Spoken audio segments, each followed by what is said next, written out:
The rising price of semiconductor products are showing no signs of slowing down.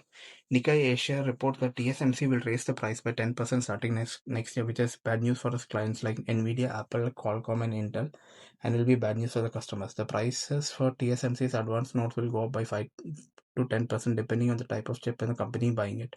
This will make chips for further future smartphones even more expensive. Tablets, laptops, smartwatches are also going to be affected. The bad news is that we are not just talking about higher prices for bleeding to in design for the upcoming Tensor G11 from Google. Even the so-called mature nodes such as 12nm, 16nm, and 28nm is going to be 10% more expensive. TSMC justifies this by saying the new prices reflect higher cost of materials and manufacturing equipment as well as construction of fabs outside of Taiwan. Again, the price hike is planned for the start of 2027. It should be a few months before it have its impact on the customers. It's no wonder you can see Apple looking to diversify its chip production by negotiating with Intel and Samsung. Speaking of Intel, the company wants to bring the majority 80 to 90% of compute tile production for Nova Lake CPU in-house and fab them on the 18A node. Previously, 60 to 70% of the tiles were meant to be fabbed by TSMC on N2. As for Qualcomm, the Snapdragon chip designer is pondering a return to Samsung.